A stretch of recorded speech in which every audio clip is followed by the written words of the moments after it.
Cats versus dogs. Yankees versus Red Sox. Pineapple versus no pineapple on a pizza. Everyone loves a good rivalry, and we, as a motorcycle community, have one of our own. Harley Davidson versus everyone else. But why just Harley? Why not all cruiser-style bikes?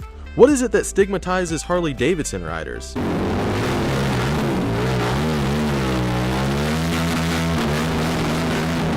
We have to point out the obvious fact that not all Harley Davidson riders are the same or fit into this video.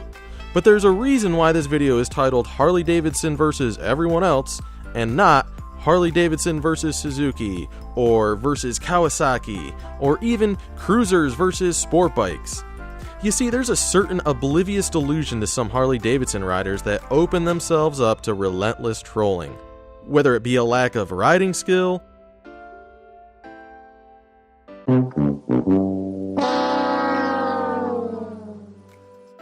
the unreliability of their machines, or spending 3 times the price of other bikes that will outperform a Harley in every aspect, all the meanwhile believing the contrary.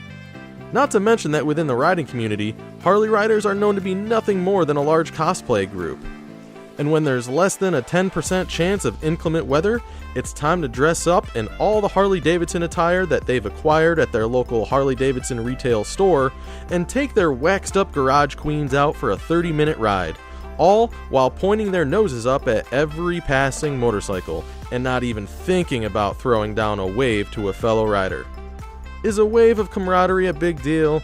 Of course not, but it just makes you look even more like an ass when someone waves at you and you don't wave back. If you want to wave, you gotta earn it. And you ain't earned that wave unless you're a real biker. The mentality of a Harley rider is that of someone in a cult who believes they're better than you.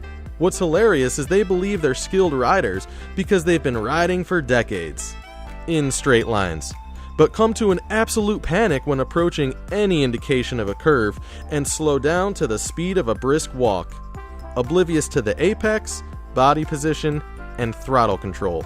Then, when they finally face their fears by exiting the curve, they unleash all 70 horsepower and get some wind blowing through those handlebar tassels. That is, until the next curve. If only riding skill came with that high price tag. But the only thing that comes with a Harley Davidson is delusion. A delusion that makes them believe those goddamn rice-burning Jap crap crotch rockets are just a bunch of jealous haters who simply just can't afford a real bike. If you're gonna be a real biker, you gotta ride a real motorcycle. Unaware, or unable to cede, that Japanese motorcycles are categorically far more reliable and, quite frankly, superior. But the irony lies with their obsessive loyalty to their brand because it's American-made. America!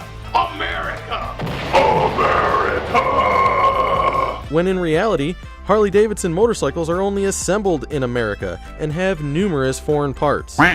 Some may even call Harley Davidson a t-shirt company before a motorcycle manufacturer.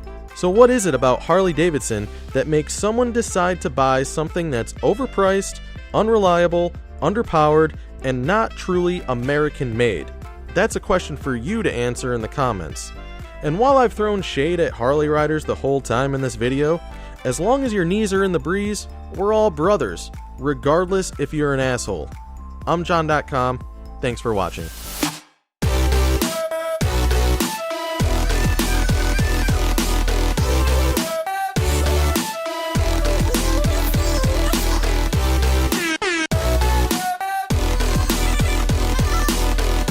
Nice meme.